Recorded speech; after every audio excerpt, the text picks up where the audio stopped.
मांग को लेकर कांग्रेस ने बड़ा प्रदर्शन किया। इसमें जम्मू कश्मीर कांग्रेस के अध्यक्ष तारिक हमीद कर्रा भी शामिल हुए। इस दौरान उन्होंने पूर्ण राज्य का दर्जा बहाल करने की मांग की। इस दौरान तारिक हमीद कर्रा ने कहा कि पिछले 6 महीनों से जम्मू कश्मीर में राज्य का दर्जा बहाल करने के लिए पूरे जम्मू कश्मीर में हमारी रियासत हमारा हक कार्यक्रम शुरू किया गया है, जिसके तहत हमने जम्मू और श्रीनगर से चलो दिल्ली चलो की अपील की है। हम 21 तारीख को दिल्ली की ओर कूच करेंगे। स्टेटहुड के लिए राहुल गांधी के पत्र को पूरे इंडिया गठबंधन का समर्थन हासिल है। इसे 233 सांसदों का समर्थन दिया गया है। इस गठबंधन को उससे हमारे हौसले कम नहीं होंगे। हमारे हौसले इससे ज्यादा मुझ पे कम होंगे, जिसके तहत हमने ये कहा है कि चलो चलो दिल्ली चलो। और हम कोशिश करेंगे कि पार्लियामेंट का घेराव हो दिल्ली में। उसके लिए हम सब यहाँ से एआईसीसी के जनरल सेक्रेटरी जी मीर हमारे साथ मौजूद है। सर, क्या कहना चाहेंगे? जिस तरह से एक शेड्यूल्ड प्रोग्राम था आपका, लेकिन पुलिस ने इजाजत नहीं दी, तो इस पर आपकी राय क्या रहेगी? मैं तो सीधे कह सकता हूँ ये नरेंद्र मोदी और उसके अमित शाह को डर है जम्मू कश्मीर के लोगों से, वरना ये मोमेंटम हम पिछले 5 महीने से चला रहे हैं। जम्मू कश्मीर, पुंछ, राजौरी और केरन, कपरन सब जगह चलता आया है। और आज ये उसके आखिरी पड़ाव में, आज श्रीनगर में ये प्रोटेस्ट था और एक मेमोरेंडम देना था। ये प्राइम मिनिस्टर को एक याददाश्त भेजनी थी थ्रू डिविजनल कमिश्नर।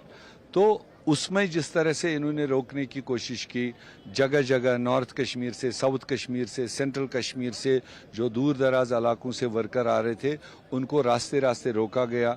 बहुत जगहों पर उनको थानों में बंद किया, अरेस्ट किया। और उसके बावजूद जो 1000-1500 यहाँ पहुंचे हैं और उसके लिए जितना ताकत लगा दिया, ये तो उनके लिए मतलब शर्म की बात है। और ये गैर जमहूरी तरीके हैं, ये हमको सिखाएंगे। हमने तो देश को चलाया है, हमने तो देश को बनाया है। हमने तो कभी बड़े बड़े दुरंदाजों को भी नहीं रोका है। हमने जमहूरियत में सबकी आवाज खुली छोड़ दी, जिसका हम खमियाजा भी उठा रहे हैं। मगर ये गैर जमहूरी तरीके हैं, यही हम कहते हैं कि वो कॉन्स्टिट्यूशन को फॉलो नहीं करते हैं। उनका अपना आरएसएस का कॉन्स्टिट्यूशन है, उसके तहत ये अमल उठा रहे हैं।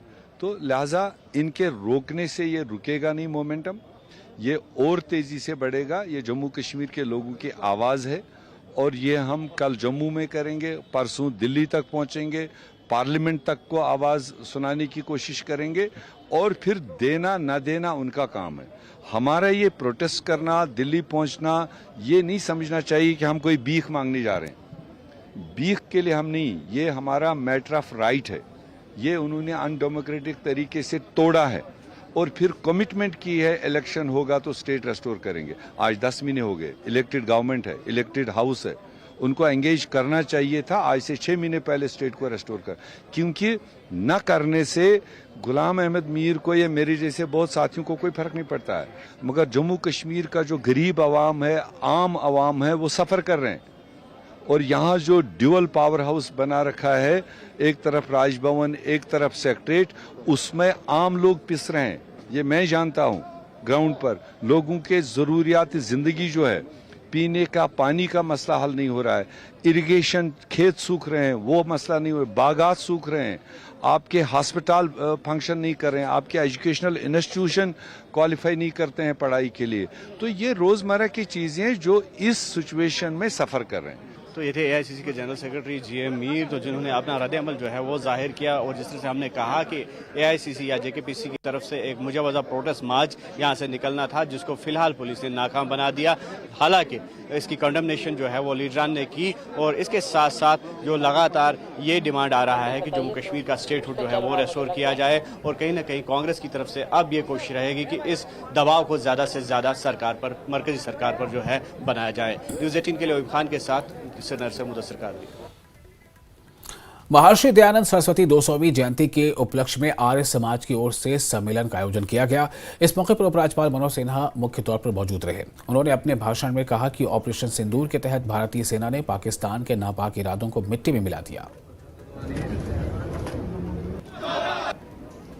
ऑपरेशन सिंदूर द्वारा पाकिस्तान के 9 आतंकी ठिकाने, 11 सैन्य ठिकाने और लगभग 100 आतंकियों को भारतीय सेनाओं ने मिट्टी में मिलाया, लेकिन जम्मू कश्मीर के भीतर कुछ ऐसे तत्व हैं जो टीआरएस की भाषा बोलते हैं।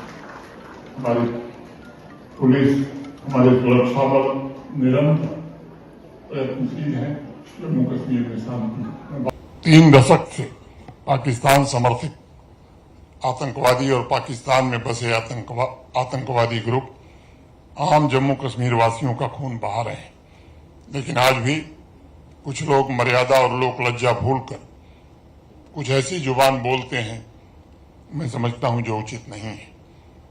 कल टीआरएफ को अमेरिका ने भी आतंकी संगठन घोषित कर दिया है। भारतवर्ष और जम्मू कश्मीर को इन लोगों से ज्यादा खतरा है। मैं बात यह कहना चाहूंगा कि आने वाले दिनों में ऐसे लोगों पर भी कानून अपना शिकंजा कसे, ये भी सुनिश्चित किया जाएगा। देश की एकता और अखंडता पर जो भी सवाल उठाएगा उसके खिलाफ कानूनी कार्रवाई हो, ये सुनिश्चित करना मैं समझता हूं आवश्यक। उपराज्यपाल मनोज सिन्हा ने प्रख्यात विचारक और लेखक संत कुमार की पुस्तक Indus water treaty mirroring the facts का विमोचन किया। इस पुस्तक में लेखक ने सिंधु जल संधि पर गहन शोध प्रस्तुत किया। संत कुमार ने बताया कि उन्होंने इस संधि के कई पहलुओं को विस्तार से समझाने के साथ साथ पाकिस्तानी दृष्टिकोण को भी शामिल किया है। ये किताब सिंधु जल संधि की सच्चाइयों को सामने लाने का प्रयास है और जल नीति एवं क्षेत्रीय संबंधों को बेहतर समझने में मदद करेगी। न्यूज़ 18 से बात करने के लिए आपका शुक्रिया। सबसे पहले तो आपको बहुत बहुत मुबारक हो कि आपने एक और बुक की है। कि ये बुक है क्या एक्चुअली? असल में क्या हुआ कि जब इंडस वाटर ट्रीटी हमने रखी, उसमें एबेंस में रखी, उसके कारण ये था कि लोगों को शायद इंडस वाटर ट्रीटी की ही समझ नहीं थी। तो इसकी तो आप बात छोड़ दीजिए कि एबेंस की क्या समझ आती। तो वो ज़रूरी था कि हम अपनी किताब में इस बात को बताते और अपने लोगों को ये बात बताते कि इंडस वाटर ट्रीटी अगर एबेंस में हो जाएगी तो इससे पाकिस्तान पे कितना असर होगा। और असल में क्या हुआ, ऑपरेशन सिंदूर की हम बात करें, हमको ये लगता है कि भारत का जो सबसे बड़ा हमला था, भारत ने जो सबसे बड़ा वो किया, पाकिस्तान को पनिशमेंट की। पाकिस्तान की पनिशमेंट क्या थी? अच्छा जी, पाकिस्तान को हमने ऑपरेशन सिंदूर के अंदर 2-4 ब्रह्मोस दे दी, कुछ और दे दिया, अगले मिसाइल छोड़ दिए। लेकिन जो उससे बड़ी मिसाइल थी, वो मिसाइल थी आपकी ट्रीटी को एबेंस में रखना, और वो हमने अप्रैल 23 को कर दिया था।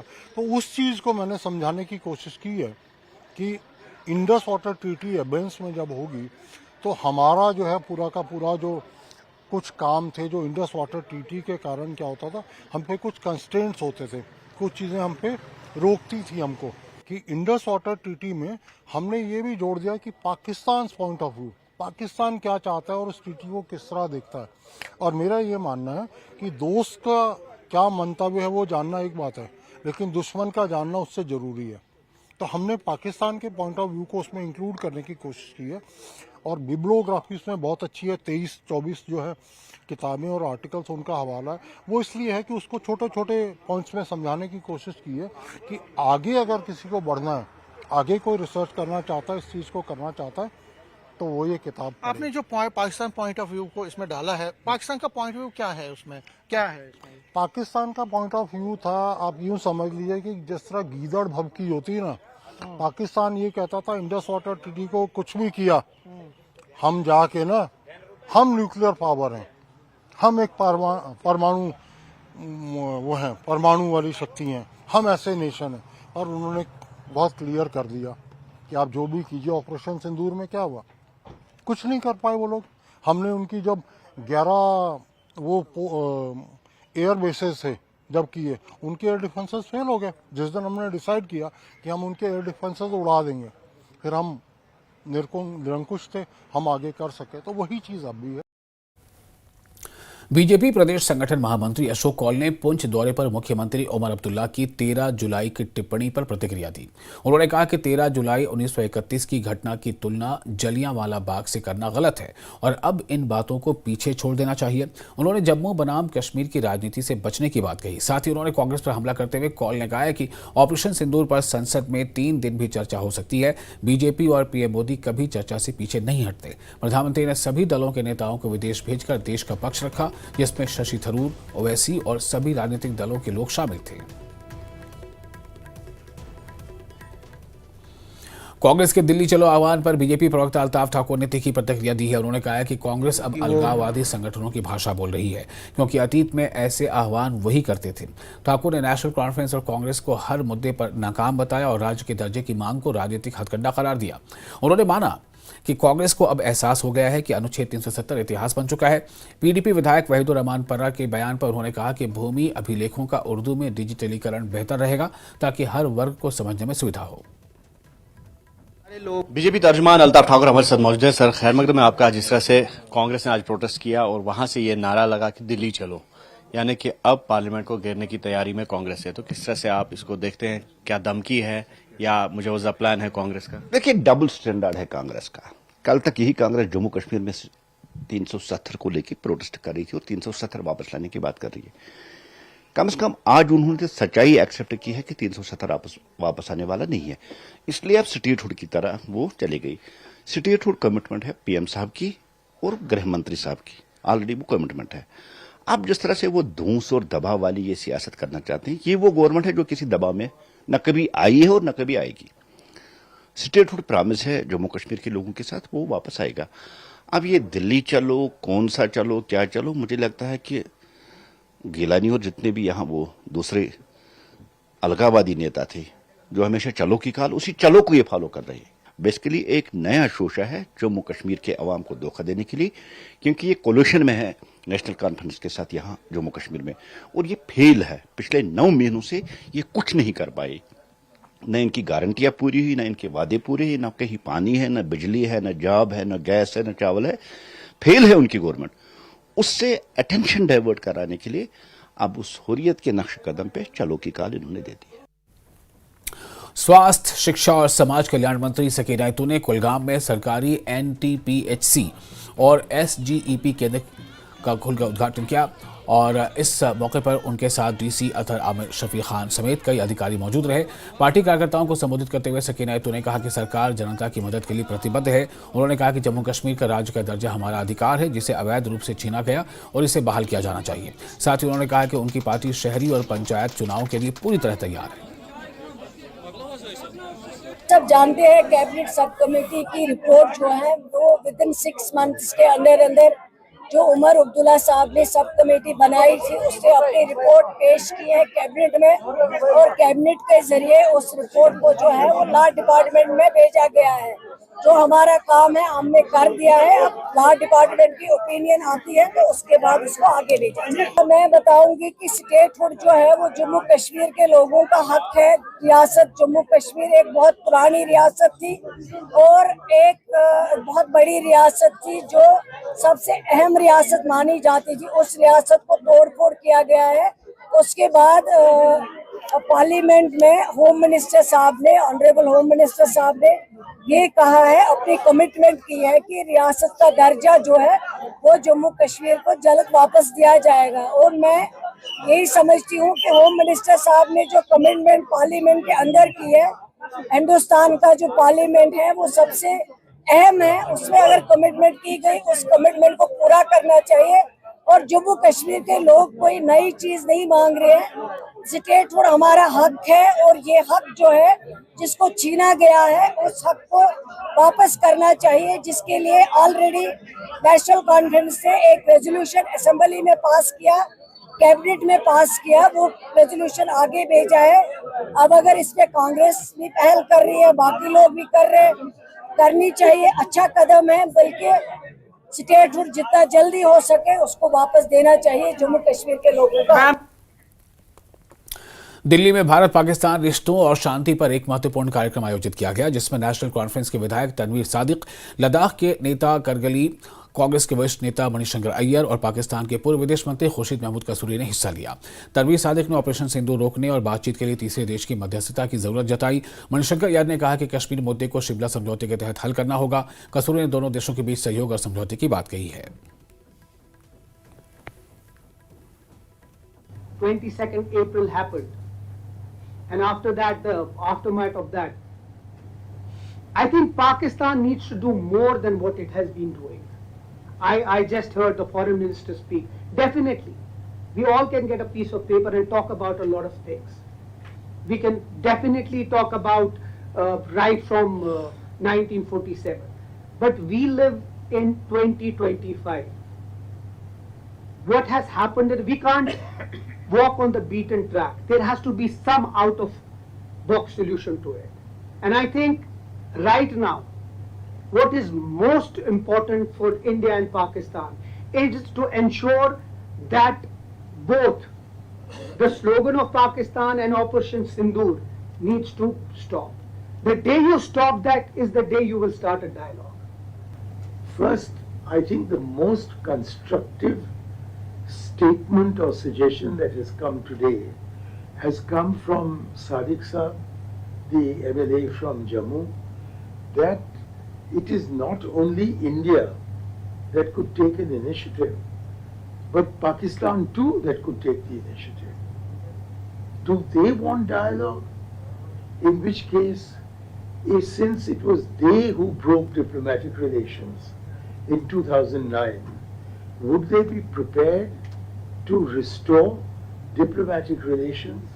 Because that would be the first step towards any kind of meaningful dialogue.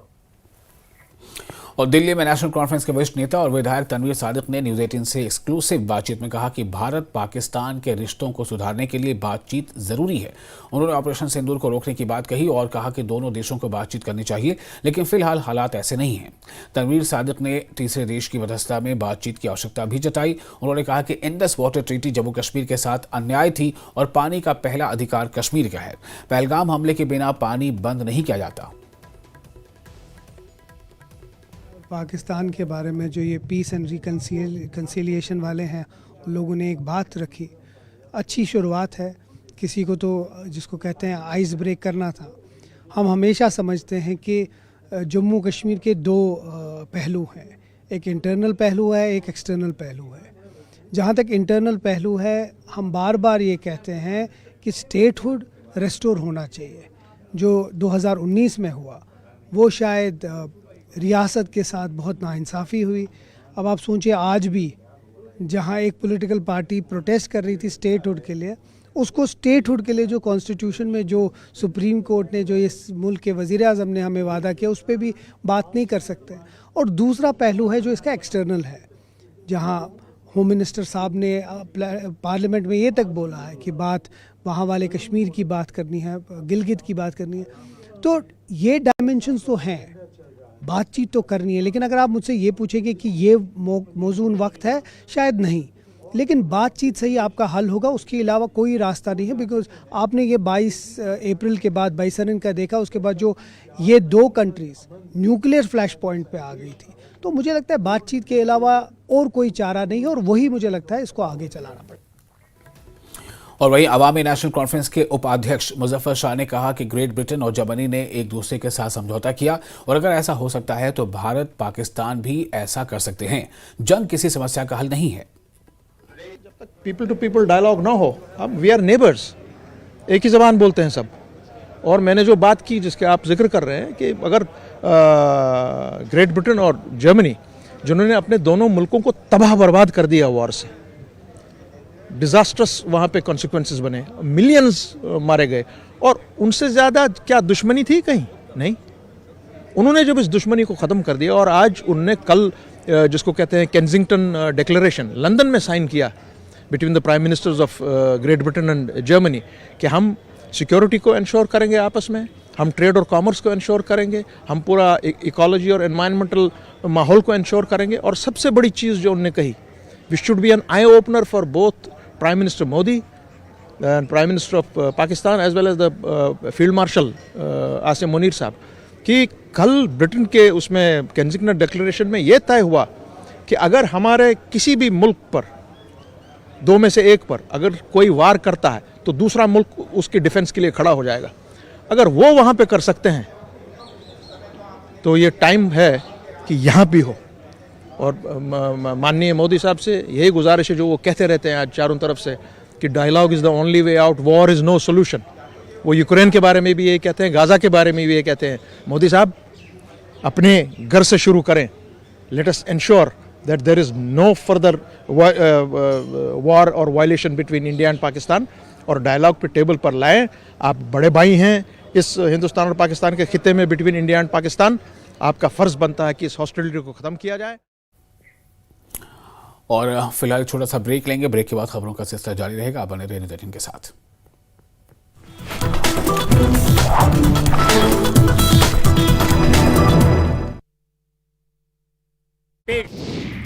Jammu के कठुआ में सुरक्षा बलों का सर्च ऑपरेशन, मलाड के जंगलों में घेराबंदी, 2 से 3 आतंकियों के छिपे होने की खबर। डीआईजी जम्मू शिव कुमार शर्मा ने कठुआ आतंकवाद विरोधी अभियान पर दी प्रतिक्रिया, बोले हम हर इनपुट पर कार्रवाई कर रहे हैं, हमारी टीमें जमीनी स्तर पर काम कर रही हैं। भारी उत्साह के साथ अमरनाथ यात्रा जारी, अब 2.5 लाख से ज्यादा लोगों ने किए दर्शन। सीएम के साथ बागवानी मंत्री जगत सिंह नेगी बैठक में रहे मौजूद, लिया फैसला, सेब कटान पर हाईकोर्ट के आदेश को सुप्रीम कोर्ट में चुनौती देगी हिमाचल सरकार। सीएम सुक्खू ने विशेषज्ञ रोबोटिक सर्जन। ब्रेक के बाद एक बार फिर आपका स्वागत है। मुख्य सचिव अटल डोलू ने शनिवार को बांदीपुरा में जिला प्रशासन के साथ एक महत्वपूर्ण समीक्षा बैठक की अध्यक्षता की। बैठक में केंद्र और केंद्र शासित प्रदेश की योजनाओं की प्रगति और विकास कार्यों की स्थिति की समीक्षा की गई। डिप्टी कमिश्नर मंजूर अहमद कादरी ने स्वास्थ्य, शिक्षा, पर्यटन, कृषि और जलापूर्ति जैसे क्षेत्रों पर प्रेजेंटेशन दिया। मुख्य सचिव ने मिशन मोड में काम तेज करने और बुनियादी ढांचे को मजबूत करने की हिदायत दी। डिवीजन से मिले तब से हमारा यहाँ जिसमें कोई एनआरएल किसी नहीं उठाया, मैग्डामाइजेशन वो मैंने उठाया। तीसरा मैंने वो तहसील तो डिलिमिटेशन का जिसके नॉर्म में हमारा तहसील उस वक्त सैंक्शन हुआ था, उसके लिए मैंने चीफ सेक्रेटरी साहब को गुजारिश की जो हमारे तहसील हुआ है कि उस वक्त के नॉर्म्स के हिसाब जो हमें जिसमें तहसील दिया गया उसका डिलिमिटेशन कीजिए जनाब। अब मुझे यकीन है इंशाल्लाह जो मैं चीफ सेक्रेटरी साहब बात हुई डिप्टी कमिश्नर बांडीपुरा के, उन्होंने मुझे आश्वासन दिया कि जल्दी जो आपकी डिमांड है इंशाल्लाह पीआरटी बेसों पर हम करेंगे इंशाल्लाह। सिंबल सोसाइटी की तरफ से आए थे यहाँ रिप्रेजेंटेशन देने सेक्रेटरी साहब को। कुछ हमारे मेन इश्यूज़ थे जैसे कि हॉस्पिटल के बारे में, हमारा हॉस्पिटल जो है उसमें कुछ कमियां हैं वो हमने उजागर किए, उनको बताया कि ऐसा ऐसा है, डुअल सिस्टम है वो प्लीज़ सिंगल कीजिए, और कुछ अपग्रेडेशन के लिए उनसे अर्ज़ किया हमने। और हमारा पीएचई के वसातत से जो हमारा पानी जो 2 घंटे खाली आ रहा है पीने का पानी, उसके बारे में उनसे बात हुई, उन्होंने बहुत अच्छा रिस्पॉन्ड दिया हमको, हम बहुत शुक्रगुजार हैं उनके। यहाँ कई सारे डेपुटेशन से मिले, डेलीगेशंस आए, उन्होंने अपने अपने जो इश्यूज़ हैं यहाँ बांडीपुरा के ये सामने रखे, उनमें कई पर काम चल रहा है और कुछ चीज़ें जो बताई गई जो गैप्स हैं जहाँ पर एक्शन लेने की ज़रूरत है वहाँ पर। और बीजेपी के वरिष्ठ नेता और पूर्व मंत्री जुल्फिकार चौधरी को पार्टी ने जम्मू कश्मीर का नया उपाध्यक्ष नियुक्त किया है। उपाध्यक्ष बनने के बाद जब वे पहली बार अपनी विधानसभा राजौरी के बढ़ाल में पहुंचे, जहां उनका भव्य स्वागत किया गया, समर्थकों ने ढोल, नगाड़ों और फूल मालाओं के साथ उनका स्वागत किया और खुशी जाहिर की। इस मौके पर जुल्फिकार चौधरी ने कहा कि सौंपी गई जिम्मेदारी को पूरी निष्ठा से निभाएंगे और केंद्र सरकार की योजनाओं का फायदा हर शख्स तक पहुंचाने के लिए काम करेंगे। नड्डा साहब और जम्मू कश्मीर की जो साथ शर्मा जी हो और सभी साथियों ने मुझ पे जो जिम्मेदारी आयद की है, मैं अपनी तरफ से ईमानदारी से कोशिश करूंगा कि जो जिम्मेदारी मुझ पे मेरे कंधों पे डाली गई है, मैं उस जिम्मेदारी को ईमानदारी, नेक नीति के साथ उसको निभाने की कोशिश करूंगा।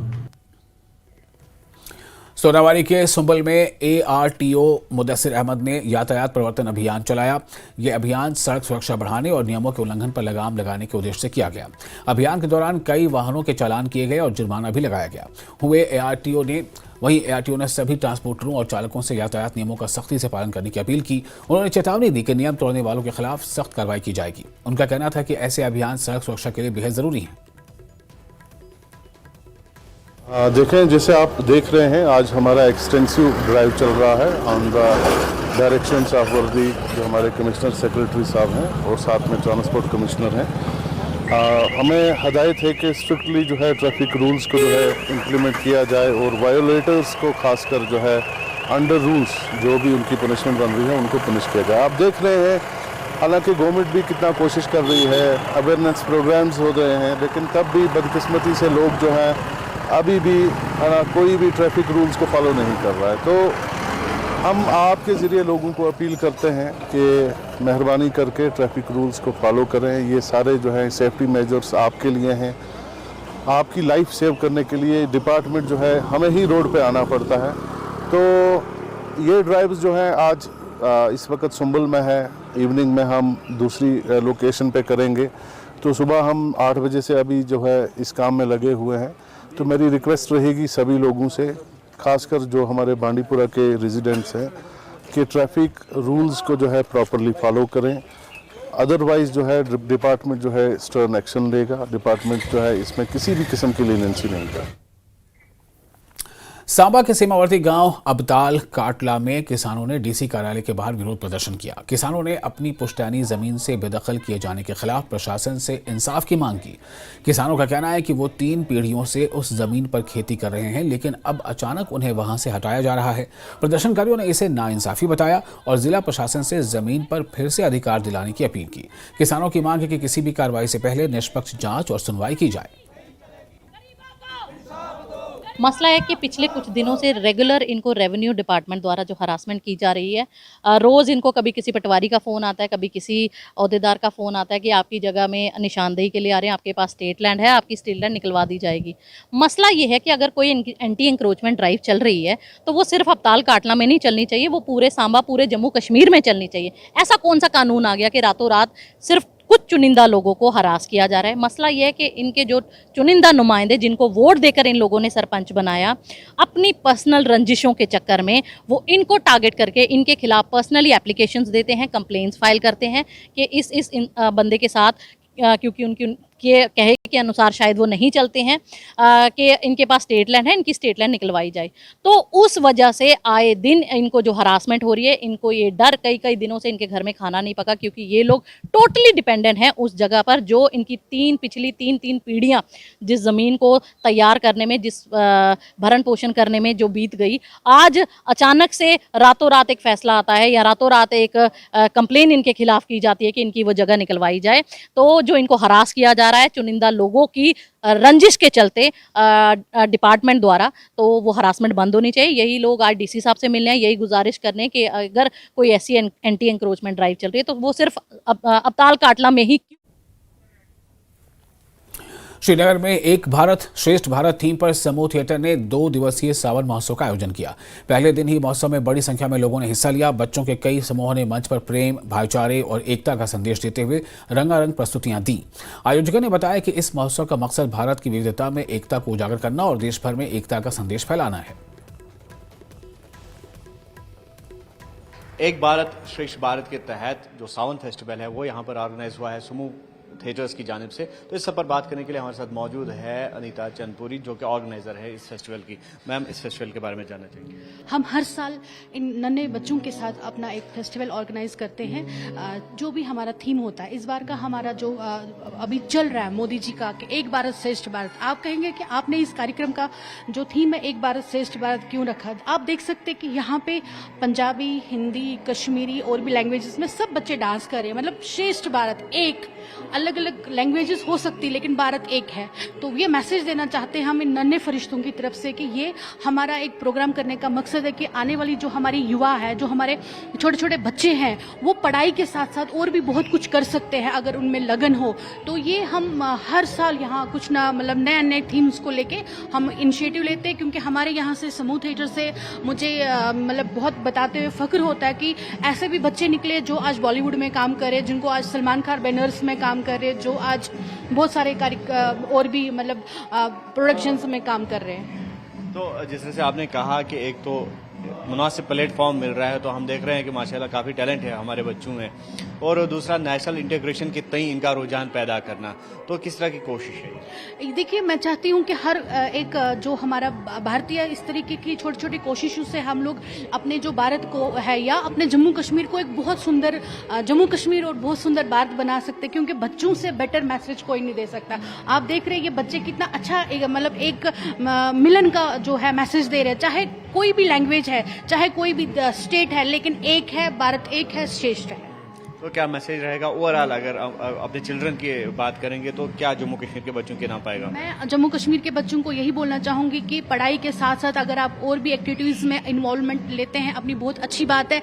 ये सब बेटर है कि वो और भी स्पोर्ट्स में जाए, कल्चर में जाए, और भी ना कि कोई ऐसी मतलब खुदा ना करे और कोई ऐसे हरकतों में जाए। ये बहुत अच्छा है कि हम पेरेंट्स से खासकर गुजारिश करती हूँ कि बच्चों का सपोर्ट करें, बच्चों को समर्थन करें, उनको आगे बढ़ने से कोई भी रुकावट, क्योंकि पढ़ाई के साथ साथ और एक्टिविटीज भी बहुत जरूरी है एक बच्चे को जो एक स्ट्रॉन्ग माइंड सेटअप बनाने के लिए।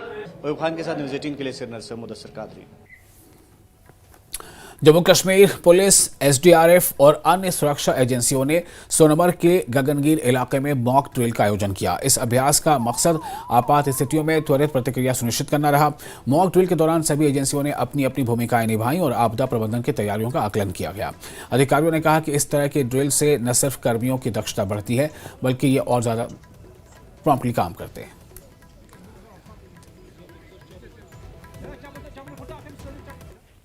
शोपियां के हरमैन इलाके में जन आक्रोश भड़क उठा है जब सैकड़ों लोगों ने नेशनल कॉन्फ्रेंस सरकार की उपेक्षा और भेदभावपूर्ण नीतियों के खिलाफ जोरदार प्रदर्शन किया। लोगों ने रैनापुरा के विधायक शौकत गनी पर इल्जाम लगाया कि वे अपने गांव चित्रगाम को लाभ पहुंचाने के लिए हरमैन के विकास में बाधा डाल रहे हैं। प्रदर्शनकारियों का कहना है कि क्षेत्रीय शिक्षा कार्यालय और प्राथमिक स्वास्थ्य केंद्र की योजनाओं को जानबूझकर रोका गया। उन्होंने कहा कि हरमैन की सड़कें अधूरी हैं और स्वास्थ्य सेवाएं बदहाल, लेकिन उनकी आवाज लगातार अनसुनी की जा रही है। जो मौजूदा एमएलए साहब हैं उसने इसको डाइवर्ट करके अपने चित्रगांव इलाके में डाल दिया है। इसी तरह जो जाड़िया ऑफिस जो हमने सैंक्शन कराया था हरमैन के लिए, तो उसको जो प्रिंसिपल थे हरमैन हायर सेकेंडरी के एजाज साहब, उसके जरिए से उसको बिल्कुल फेल कर दिया गया है और उस जाड़िया ऑफिस का जो रिकॉर्ड है वो हरमैन के खिलाफ बनाया गया और उस जाड़िया ऑफिस की फाइल जो है बिल्कुल बंद कर दी गई है। इसी तरह जो हमने जहां कोशिश की थी, जो 2013 में हमें फूड एंड सप्लाई का दफ्तर खोला दिया गया था, जो आज तक नहीं खोला गया, जो डीसी ऑफिस में काम करता है, लेकिन बदकिस्मती से जब हमने इसके लिए जबरदस्त कोशिश की है तो डायरेक्शन ऑफिस से डायरेक्ट इनको 29 जनवरी 2025 को डायरेक्शन मिली कि आप ये ऑफिस हरमैन में खोल दीजिए, लेकिन 30 जनवरी ही मौजूदा एमएलए साहब ने उस फाइल को वापस भिजवा दिया और नतीजा ये हुआ कि वो ऑफिस आज तक भी यहाँ नहीं खोला जा रहा है।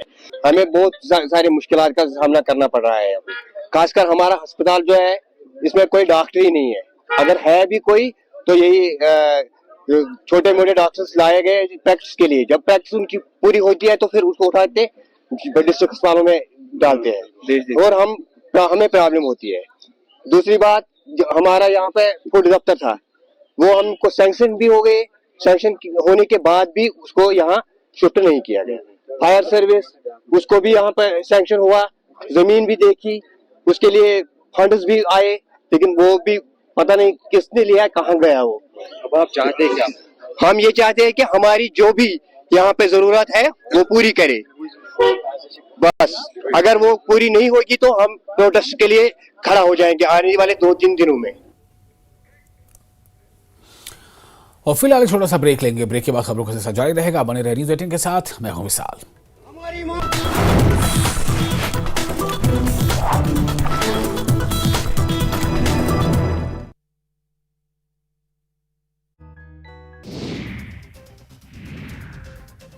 जम्मू क्लब में एलजी ने संत कुमार शर्मा की किताब Indus water treaty mirroring the facts का विमोचन हुआ। समारोह में पूर्व एडीजीपी अशोक भान भी मौजूद रहे। समारोह में एलजी मनोज सिन्हा ने पीएम के फैसले की सराहना की है। कहा, खून और पानी एक साथ नहीं बह सकते और प्रधानमंत्री को इस ऐतिहासिक निर्णय का श्रेय दिया गया।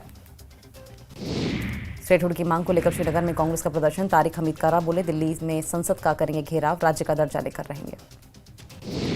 कांग्रेस के विरोध प्रदर्शन पर पीडीपी की आई प्रतिक्रिया। पीडीपी नेता शौकिया कुरैशी ने राज्य के दर्जे को लेकर कांग्रेस के विरोध प्रदर्शन को ठहराया जायज। कांग्रेस के राज्य का दर्जा बहाली को लेकर किए गए प्रदर्शन का एनसी ने किया प्रदर्शन। एनसी नेता इमरान नबी डार ने कहा है कि ये एक दुर्भाग्यपूर्ण है। कांग्रेस को राज्य का दर्जा बहाल करने की मांग को लेकर प्रदर्शन की इजाजत नहीं। कांग्रेस के विरोध प्रदर्शन पर बीजेपी नेता अल्ताफ ठाकुर की प्रतिक्रिया। बोले, कांग्रेस अब कश्मीर के अलगाववादी संगठनों का राग अलाप रही है, क्योंकि अतीत में दिल्ली चलो आह्वान केवल इन्हीं संगठनों द्वारा किया गया था। बीजेपी के प्रदेश संगठन महामंत्री अशोक कौल ने 14 जुलाई को मुख्यमंत्री उमर अब्दुल्ला की तरफ से की गई हरकत का नेशनल कॉन्फ्रेंस पर साधा निशाना। कहा, सीएम उमर को ये सब भूल जाना चाहिए। सब लोग जानते हैं 13 जुलाई 1931 को क्या हुआ था।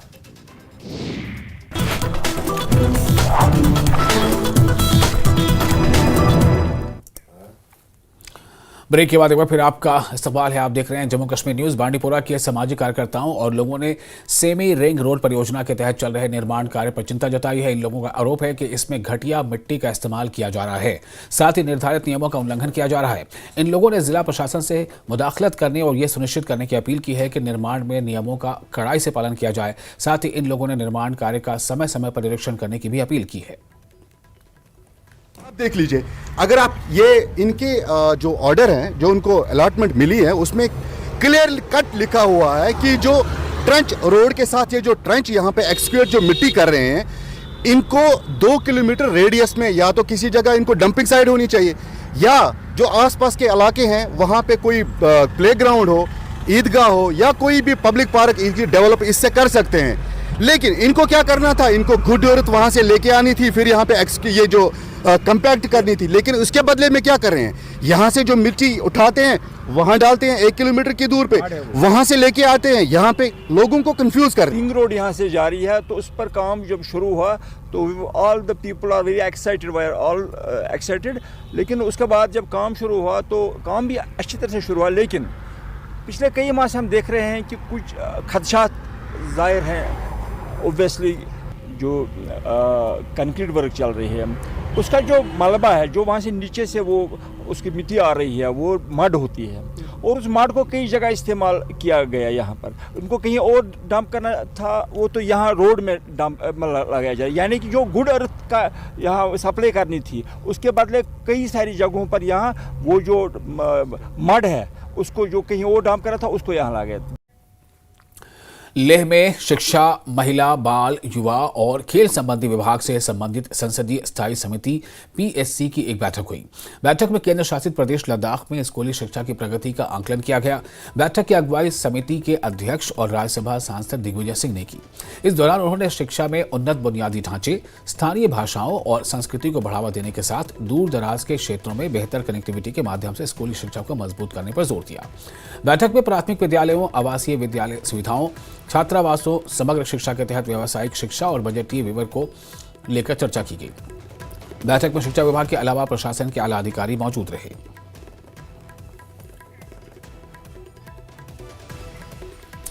उधमपुर के स्पोर्ट्स स्टेडियम में बाइक रैली माई भारत बाइकर्स एक्सपेडिशन का जोरदार स्वागत किया गया। ये बाइक रैली करगिल युद्ध में सेना के पराक्रम और बलिदान को याद करने के लिए निकाली जा रही है। इस अभियान में शक्ति उद्घोष फाउंडेशन की 26 महिला बाइकर्स शामिल हैं। ये बाइक रैली जम्मू से शुरू हुई है और इसका मकसद भारतीय सेना की ऑपरेशन विजय और ऑपरेशन सिंदूर के नायकों को सलाम करना है। बाइकर्स समूह की अगुवाई कर रही प्रीति चौधरी ने कहा है कि ये रैली ऑपरेशन विजय में लड़ने वाले बहादुर सैनिकों की शहादत को समर्पित है। सिंदूर के निमित्त ये बाइक रैली निकाली जा रही है। शक्ति उद्घोष फाउंडेशन हर साल ये बाइक रैली करता है। डेट भी सेम रहती है, लक्ष्य भी सेम रहता है, जगह भी सेम रहती है। डिफरेंस सिर्फ ये है, इस बार 26 जुलाई मनाने जा रहे हैं। 26 महिला बाइकर की टोली लेके जा रहे हैं और पूरे भारत को और पूरे युवाओं को सजग कर रहे हैं। भारत के प्रति आपकी भावना और आपका प्रेम ऑपरेशन सिंदूर में जो दिखा, उससे हम सेना का मनोबल बढ़ा सके, लोगों के अंदर अवेयरनेस ला सके और साथ ही साथ भारत का गौरवशाली इतिहास जो है ना, वो जिंदा रखने का प्रयास है। नारी शक्ति जब अपने आप में कुछ करना चाहे तो कुछ भी कर सकती है, ठान सकती है। जब गेयर्ड अप होके हेलमेट डाल के मोटरसाइकिल पे हम निकलते हैं, हमारा रिस्पॉन्सिबिलिटी भी बढ़ जाती है, देश के प्रति, सेना के प्रति, समाज के प्रति। बांडीपोरा जिले के टाउन हॉल में एक बैठक का आयोजन किया गया, जिसमें अन्य पिछड़ा वर्ग से जुड़े लोगों ने बड़ी संख्या में शिरकत की। बैठक की अध्यक्षता Jammu Kashmir OBC welfare association के महासचिव और म्युनिसिपल काउंसिल बांडीपोरा के पूर्व चेयरमैन बशार हुसैन नजीर ने की। इस बैठक में OBC समुदाय को समस्याओं पर चर्चा की गई।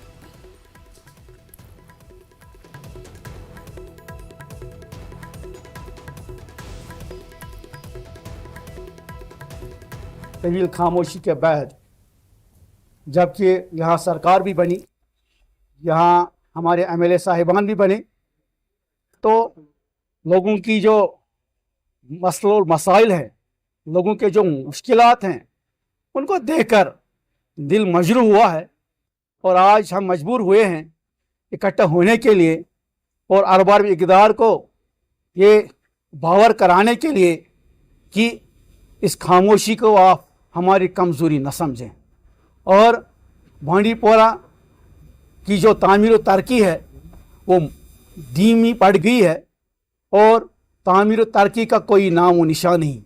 चाहे वो कस्बजात हो या टाउन बांडीपोरा हो। राजौरी जिले को पुंछ जिले से जोड़ने वाला मांझाकोट बाईपास पुल अब पूरी तरह तैयार हो चुका है। ये पुल न केवल यात्रा को सुगम बनाएगा बल्कि पुंछ की दूरी को भी काफी हद तक कम कर देगा।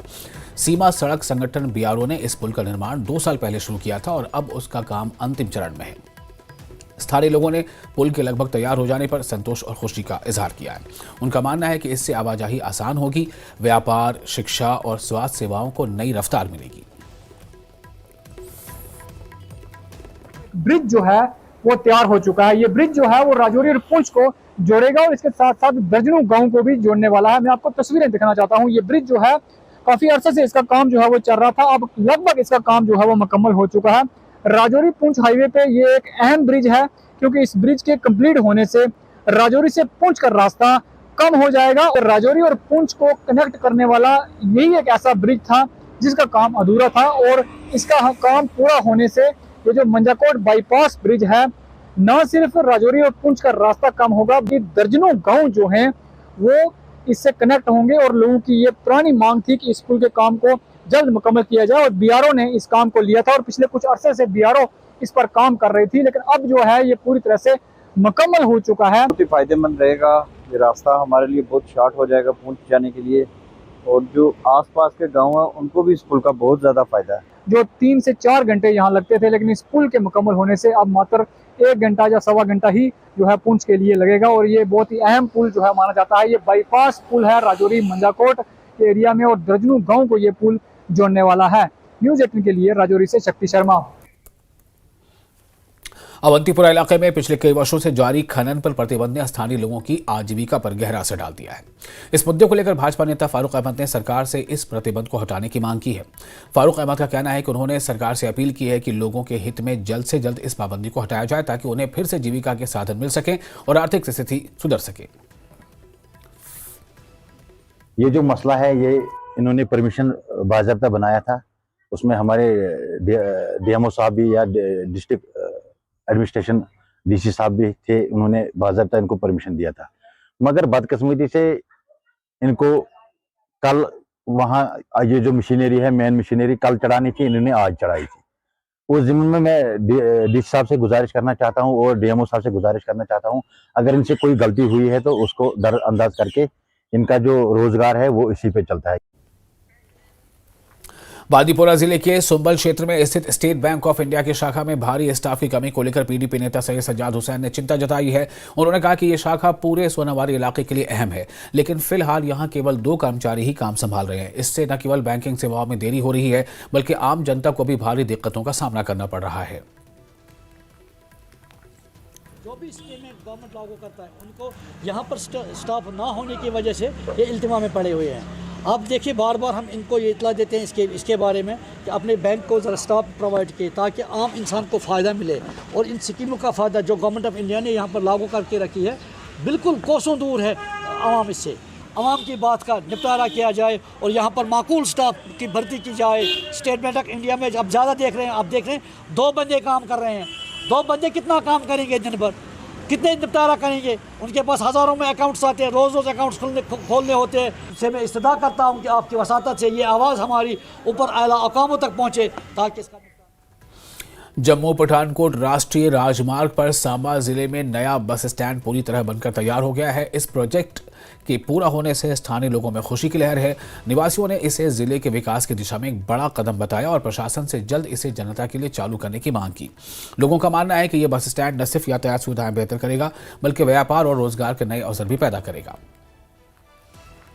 पहले तो मैं आपके चैनल के माध्यम से आपका बहुत ही शुक्रिया अदा करता हूं कि आप लोग इसको हाईलाइट कर रहे हो और ये हाईलाइट करने से ही इन चीज़ों का सरकार को भी पता चलता है कि लोगों की डिमांड क्या है और हमें क्या चीज़ की ज़रूरत है। अब मैं बात इस बिल्डिंग की करता हूं। देखिए डेवलपमेंट का पता कैसे चलता है? डेवलपमेंट का पता चलता है जब आपकी बिल्डिंग बनेगी, मार्केट बनेगी, बस स्टैंड्स बनेंगे, उसी से इन सब चीज़ों का पता चलता है। ये जो इतना अच्छा प्रोजेक्ट बनाया, ये एक सांबे की ये भी एक शान की टाइप भी आप लगा लो कि फर्स्ट एंट्रेंस करते ही आपको ये मिलेगी। उसके साथ साथ ही आप देखोगे कि यहाँ पे एक शॉपिंग कॉम्प्लेक्स भी बना हुआ है। ज़्यादा नहीं मैं बोलता, 40-50 लोगों को रोज़गार भी मिलेगा। कल को इन फ्यूचर में यहाँ पे अगर बस स्टैंड स्टार्ट होता है तो आप देखो कि कितने ज़्यादा यहाँ पे बिजनेस स्टार्ट होगा, लोगों को रोजगार मिलेगा। पहले तो मैं ये कहूँगा कि जब से ये सीईओ साहब आए हुए हैं जोधरा जी, इनका दूसरा टेन्यूर है शायद, और पहले बड़े ऑफिसर सांबा में आए हैं और बड़े चले गए, और इनके आने से एक सांबा में ना कहते नहीं उनका वो आ गया है, मतलब डेवलपमेंट की बौछार सी आ गई है। ऐसी बात नहीं है, ये एफर्ट्स लगाते रहते हैं, मतलब कमेटी के लिए एफर्ट्स लगाते रहते हैं और शहर के लिए ये काम करवाते रहते हैं। तो नीलम जी ने जैसे आपको बताया कि अब बस स्टैंड जब बन गया है और शहर की डेवलपमेंट वैसे ही पता चलती है, जैसे आप किसी भी शहर में जाओ तो जैसे ही आपको बड़ी बड़ी बिल्डिंगें दिखना शुरू हो जाए तो आपको लगता है कि कोई बड़ा शहर आ गया है। ऐसे ही बस स्टैंड सांबा में भी जैसे बिल्डिंग बन के तैयार है, मार्केट बन के तैयार है, अब इसका सिर्फ सुचारू होना बाकी है। अब देखो कि कितनी देर में ये सरकार इसको चलाती है या लोगों को देती है, रेंट पे देती है, कैसे करती है, वो सरकार का काम है। और फिलहाल एक छोटा सा ब्रेक लेते हैं। ब्रेक के बाद खबरों का सिलसिला जारी रहेगा। आप बने रहे न्यूज़ 18 के साथ। मैं हूं विशाल।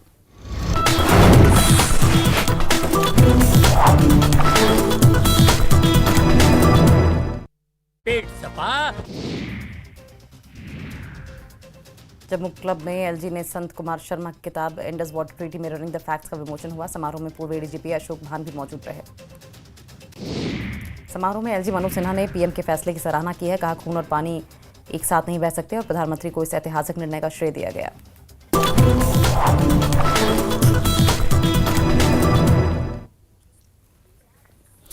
ब्रेक के बाद एक बार फिर आपका इस्तकबाल है। भीषण गर्मी के बावजूद गुलमर्ग की अफरवट चोटी पर अब भी बर्फ की चादर जमी हुई है, जो पर्यटकों के लिए खासा आकर्षण बनी हुई है। देश भर से बड़ी संख्या में पर्यटक गुलमर्ग पहुंच रहे हैं और बर्फीली वादियों का आनंद ले रहे हैं। अफरवट की बर्फीली पहाड़ियों को देखने का रोमांच अब भी बरकरार है। गर्मी से राहत पाने और प्राकृतिक सुंदरता का अनुभव लेने के लिए लोग इस स्थल को खास पसंद कर रहे हैं। गुलमर्ग की ये बर्फीली चोटी इन दिनों पर्यटकों की पहली पसंद बन चुकी है। बहुत अच्छा लग रहा है। हमारे राजस्थान में तो 45 डिग्री है टेम्परेचर, यहाँ हमें बर्फ़ देखने को मिल रही है। स्कीइंग भी कर रहे हैं? हाँ जी बिल्कुल। मुझे बहुत अच्छा लग रहा है। यहाँ बारिश हो रही है, जो बर्फ़ है यहाँ गुलमर्ग के अंदर, बहुत अच्छा वेदर है। स्कीइंग कर रहे हैं? स्कीइंग कर रहे हैं, यहाँ बहुत अच्छी स्कीइंग है, खूब टूरिस्ट आ रहे हैं। अच्छा लग रहा है बर्फ़ में। हमारे वहाँ तो बहुत गर्मी है, हम जयपुर से आए हैं, वहाँ बहुत गर्मी है, यहाँ ठंड का ऐसा लग रहा है कि जनवरी का महीना हो जैसे लग रहा है हमें। क्या संदेश देना चाहते हैं? यहाँ आओ, घूमो, एंजॉय करो। मौसम भी बहुत अच्छा है यहाँ का। हमें यहाँ के बहुत मजा आ रहा है। हम यूपी से आए हैं, जिला मुरादाबाद से। बहुत एंजॉयमेंट कर रहे हैं, बहुत अच्छा लगा यहाँ पर आने के बाद। एक मिनट, मजा आ रहा है और सब लोगों से यही है कि सब लोग आओ कश्मीर के, अगर मजे लेने हैं तो। कोई दिक्कत नहीं है, कोई परेशानी नहीं है। बात है, बहुत मजे की। कोई डर नहीं है। यहाँ के लोग वाकई मेहमान नवाज हैं और यहाँ पूरा केयर करते हैं, और इसलिए ये सभी को दावत देते हैं कि वो ज़रूर कश्मीर आए, कश्मीर के गुलमर्ग आए और यहाँ आनंद ले। न्यूज़ 18 जम्मू कश्मीर के लिए मैं गुलमर्ग अफरवट से मुनीर हुसैन हुर्रा। पीडीपी प्रवक्ता शौकिया कुरैशी ने राज्य के दर्जे पर कांग्रेस के विरोध को जायज ठहराया है, लेकिन साथ ही कहा कि पीडीपी के एजेंडे में यह मुद्दा सिर्फ एक हिस्सा है, असल लड़ाई उससे भी बड़ी है। न्यूज़ 18 JKLH से बातचीत में उन्होंने नेशनल कॉन्फ्रेंस पर निशाना साधते हुए कहा है कि उसे विशेष दर्जे की बहाली का वादा तो करना आता है, लेकिन बहुमत के बावजूद अपने घोषणा पत्र को लागू नहीं कर पाई। उन्होंने उर्दू भाषा के खिलाफ साजिशों पर भी चिंता जताई, जबकि ये जम्मू कश्मीर की आधिकारिक भाषा के रूप में मान्यता प्राप्त है। पीडीपी की स्पोक्सपर्सन शौकिया कुरैशी हमारे साथ मौजूद है। मैम खैर मकदम है आपका। जिस तरह से कांग्रेस ने आज प्रोटेस्ट मार्च निकाला regarding the restriction of statehood, तो क्या समझते हैं आप, क्या इस कोशिश का आप दिफा करेंगे? देखें, ये बहुत खुश आइंद कदम है कि अगर हमारी कांग्रेस ने ऐसा स्टेप लिया है, क्योंकि आप देखें कि राहुल गांधी जी ने एक खत लिखा जो मोदी जी को, खुश आइंद कदम है, लेकिन स्टेटहुड पे नेशनल कॉन्फ्रेंस ने वोट नहीं लिया है। स्टेटहुड पे नहीं लिया है उन्होंने, 370 पे वोट लिया है, 35A पे वोट लिया है। और इस वक्त अभी कल ही मेरी एक तर्जुमान से एक डिबेट में हमारी बहस हो रही थी, उन्होंने कहा कि ये भी हमारे ही एक अलायंस है इनके साथ, लेकिन जब इन्होंने जब इक़्तिदार संभाला तब तो इन्होंने कांग्रेस को खातिर में नहीं लाया, लेकिन अब ये कहते हैं कि हम भाई भाई हैं। ये बिल्कुल वो मिसाल है जब छोटे बच्चे के पास टॉफ़ी होती है, वो अपनी टॉफ़ी खा के फिर दूसरे को कहता है नहीं हम आप भाई भाई हैं, दोनों मिलके खाएंगे। तो पीडीपी का जो इस वक्त साथ स्टैंड है। हम लोग ठीक है इनके साथ हैं। अगर प्रोटेस्ट के लिए आना है, सड़कों पे आना है, हम बिल्कुल पार्टीज के साथ हैं और एक ही प्लेटफॉर्म पे काम करेंगे। लेकिन हमें स्पेशल स्टेटस चाहिए, 370 चाहिए, हमें 35A चाहिए, जिसके लिए हमारी यहाँ की जो इस वक्त सरकार है उनके पास 50 MLA हैं और उनके पास 3 पार्लियामेंट मेंबर हैं। तो लोगों का एतमाद उन्हें इसी बात पे मिला था। स्पेशल स्टेटस हमारी जो रियासत मिलती वो तो हमें मिल ही जाती, लेकिन हमें स्पेशल स्टेटस चाहिए। पुंछ में श्री बूढ़ा अमरनाथ यात्रा को लेकर तैयारियों में तेजी लाई जा रही है। यात्रा मैदान और श्री दशानामी अखाड़ा मंदिर के आसपास करीब 20 वॉच टावर और चौकियां स्थापित की गई हैं ताकि यात्रियों की सुरक्षा सुनिश्चित की जा सके। यात्रा मैदान में लंगर शेड्स का निर्माण पूरा हो चुका है और नगर पालिका की तरफ से साफ सफाई का कार्य जारी है। विश्व हिंदू परिषद के पदाधिकारियों ने प्रशासन की तैयारियों की सराहना की है। गौरतलब है कि श्री बूढ़ा अमरनाथ यात्रा का पहला जत्था 28 जुलाई को पुंछ पहुंचेगा और 29 जुलाई को दर्शन पूजन करेगा। बूढ़ा अमरनाथ जी की यात्रा शुरू होने जा रही है और करीबन 10 दिन बचे हैं। उस यात्रा को मद्देनज़र रखते हुए प्रशासन की तरफ से और जो हमारी सिक्योरिटी फोर्सेस हैं उनकी तरफ से एक बहुत ही अच्छा इंतज़ामात यहाँ पे किए गए हैं।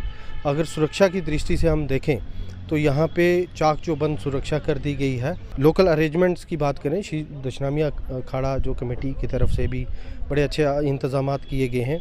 श्री बूढ़ा अमरनाथ जी जो कमेटी है उनकी तरफ से भी बड़े अच्छे इंतजाम किए हैं। तो मेरी पूरे भारतवर्ष में और दुनिया में ये एक मैसेज मैं देना चाहता हूँ कि आप श्री बूढ़ा अमरनाथ जी की यात्रा करने के लिए आए। अभी 2 दिन पहले डिपकॉम साहब, IGP साहब ने यहाँ मीटिंग्स ली हैं विभिन्न डिपार्टमेंट्स के साथ और हमें यकीन दिलाई है कि हर तरह से यात्रियों की सुविधाओं के लिए, यात्रियों के रहने के लिए, खाने पीने की सारी व्यवस्थाओं के लिए और सबसे बड़ी बात है जो सिक्योरिटी चैलेंजेस है उनको लेके हमारे यहाँ पे बड़ी 20 से ज़्यादा यहाँ पे चेक पोस्ट बन चुकी हैं, चौकियाँ बन चुकी हैं, CCTV कैमरेज इंस्टॉल हो रहे हैं और जहाँ जहाँ नहीं हुए वहाँ पे इंस्टॉल हो जाएंगे। और रास्ते में भी पूरी तरह से सुरक्षा के बजाय चाक चौबंद प्रबंध किए गए हैं। जो वो हमारी बेल्ट फोर्सेस पूरी तरह से मुस्तैद हैं किसी भी चैलेंज को एक्सेप्ट करने के लिए, मुंह तोड़ जवाब देने के लिए, किसी भी एंटी नेशनल को मुंह तोड़ जवाब देने के लिए हमेशा तत्पर है। और शोपियां के इमाम साहिब रोड पर जल मार्ग की रिसाव से स्थानीय लोगों में भारी आक्रोश है। रिसाव की वजह से सड़क पर पानी भर गया है जिससे यातायात बाधित हो रहा है और सड़क की सतह गंभीर रूप से क्षतिग्रस्त हो रही है। फिसलन और मिट्टी के कटाव से दुर्घटना का खतरा बढ़ गया है। निवासियों ने सिंचाई विभाग से तत्काल मरम्मत और स्थायी समाधान की मांग की है, लेकिन अब तक कोई कार्रवाई नहीं हुई। स्थानीय लोग सिंचाई विभाग से नहर की जाँच और मरम्मत के लिए जल्द कदम उठाने का आग्रह कर रहे हैं। एरिया में जो भी प्रॉब्लम्स होती हैं वो आप एडमिनिस्ट्रेशन के सामने रखते हैं। तो आज मैं भी शोपियान गया तो मैंने मलीगुंड और बास्कुचन जो ये हमारा रोड है वहाँ पे मैंने देखा कि नदी जो है साइड की वो सारा पानी इस मैगडम पे जा रहा है। सब डिवीज़न इमाम साहब है जिसका डिवीज़न जैनपुर आता है, उनके अफसरों से मैं ये मवादना अपील करता हूँ और महकमा इरिगेशन से भी ये अपील करता हूँ कि इस मैगडम को बचाया जाए। ये पब्लिक प्रॉपर्टी है, पब्लिक जो टैक्स देती है तो उससे हमारे रोड्स बनते हैं। आपको खुद भी ये जानकारी होगी कि इस मैगडम को बिछाने के लिए हमें किन किन दिक्कतों का सामना करना पड़ा। तो आम पब्लिक से भी मैं गुजारिश करता हूँ कि पाइपों को न तोड़ा जाए, बागों में पानी न भरिए इस रोड के बीच। ये गलत है, ये हमारी प्रॉपर्टी है तो इसकी कदर करना हमारा अवलीन